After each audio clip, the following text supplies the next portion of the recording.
Hello students, good morning.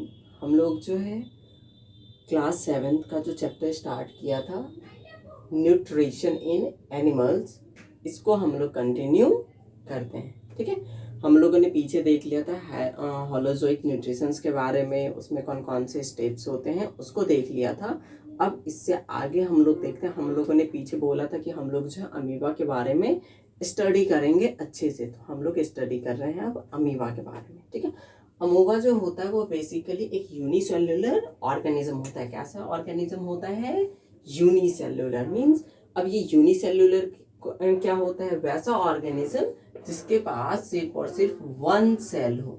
जिसके पास सिर्फ और सिर्फ वन सेल है उसको क्या बोलेंगे? Unicellular organism. ठीक है, अब इसका जो बॉडी होता है वो जेली लाइक उसका बॉडी होता है, साथ ही साथ उसका कोई फिक्स्ड शेप नहीं होता है, मीन्स वो इरेगुलर शेप में पाए जाते हैं। ठीक है, तो अभी तक हमने क्या देखा कि जो अमोबा होता है, अमोबा जो होता है वो यूनिसेल्युलर मीन्स वन सेल का बना होता है। इसका जो बॉडी होता है वो जेली लाइक बॉडी होता है जो कि इरेगुलर शेप में होता है, उसका कोई फिक्स्ड शेप नहीं होता है। ठीक है, अब आगे हम लोग देखते हैं we study about amoeba by the help of figure. यहाँ पे जो पिक्चर्स बने हुए हैं उसकी हेल्प से हम लोग अमोबा के बारे में पढ़ते हैं। सबसे पहले हमने पढ़ा था जो हेलोजोइक न्यूट्रिशन होता है, उसमें कुछ स्टेप्स पढ़े थे, जैसे कि पढ़ा था हमने इंजेक्शन के बारे में, एब्जॉर्प्शन के बारे में, एसिमिलेशन के बारे में, फिर हमने देखा था डाइजेशन, और लास्टली हमने देखा था इजेशन के बारे में। तो अब इसको हम इसमें अप्लाई करके देखते हैं। सबसे पहले क्या होता है, जो अमीबा होता है, अमीबा के अंदर एक न्यूक्लियस होता है, मीन्स एक केंद्रक होता है।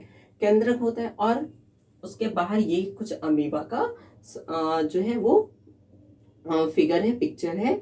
अब ये जो है एक फूड है, अब ये अमीबा को ये फूड खाना है। ठीक है, मीन्स इनको जो है इजेशन बोलते किसको है? Intake of food.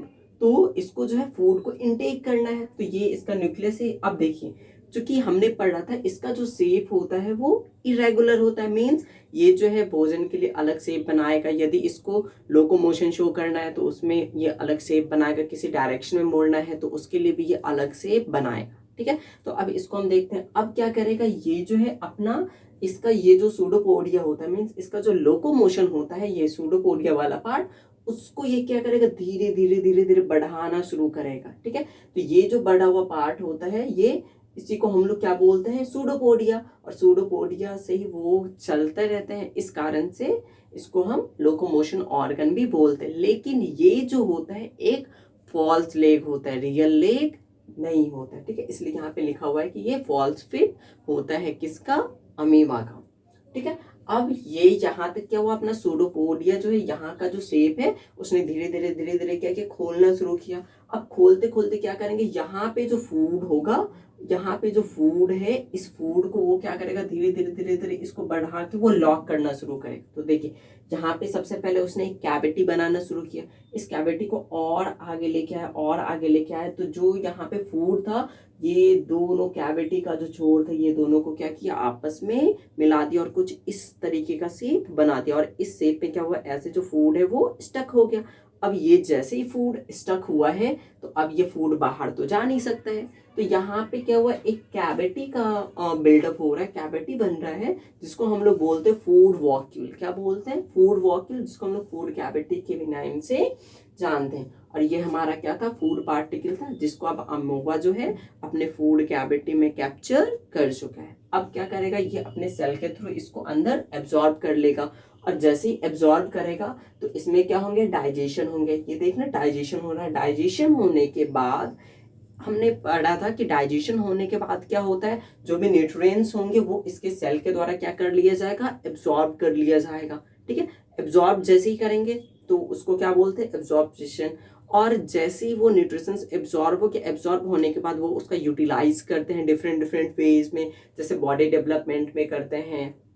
ठीक है, तो उसमें वो यूज करेंगे, जिसको हम लोग क्या बोले थे? एजिमिलेशन। अब ये जो एजिमिलेशन है वो हो गया।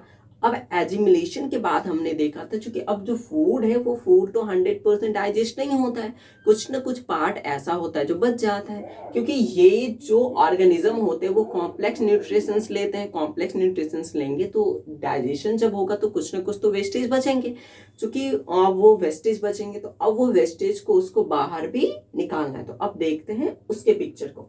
अब क्या हुआ, यहाँ पे जो है वो फूड डाइजेस्ट हो गया। डाइजेस्ट देखिए यहाँ पे लिखा हुआ है food is digest with in the vacuole and absorbed. यहाँ पे क्या होता है, ये वॉक्यूल न्यूक्लियस के अंदर गया, सारा कुछ हो गया। उसके बाद क्या क्या क्या न्यूट्रिशन जो है वो एब्जॉर्ब कर ली गए।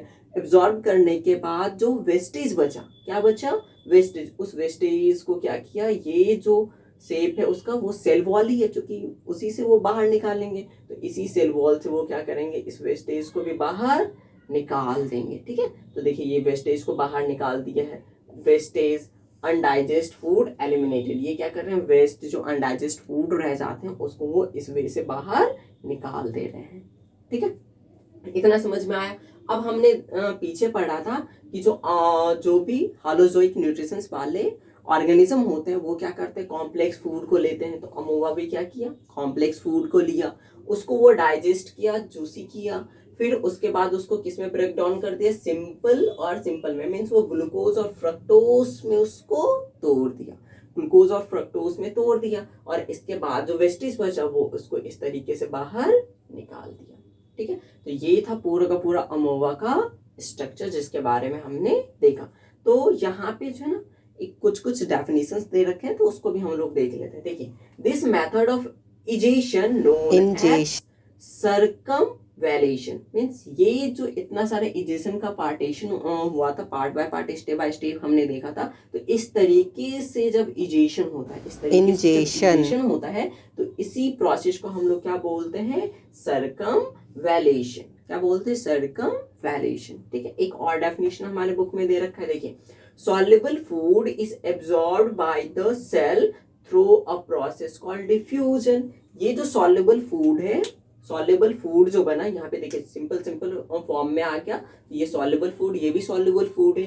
ये दोनों soluble food क्या होता है, एब्जॉर्ब किए जाते हैं सेल के द्वारा। अमोवा का जो सेल होता है ये वाला, उसके द्वारा क्या किया जाता है, एब्जॉर्ब किया जाता है। और इसी प्रोसेस को हम लोग बोलते हैं, और जिस प्रोसेस से वो एब्जॉर्ब होता है ना, उसी प्रोसेस को क्या बोलते हैं, डिफ्यूजन। ठीक है, ये था पूरा का पूरा अमोवा के बारे में, जिसके बारे में हमने देखा। यहाँ पे कौन सा स्टेप हमने पढ़ा, इजेशन स्टेप के बारे में। यहाँ पे हमने इस फिगर से किस स्टेप के बारे में पढ़ा, इजेशन। ठीक है, ये इंजेशन है और ये इजेशन है। ठीक है, दोनों में कंफ्यूज मत होइएगा। पीछे भी बताया था, इन मतलब क्या होता है, अंदर करना। जब हम फूड को इनटेक करेंगे तो उसको क्या बोलेंगे, इजेशन।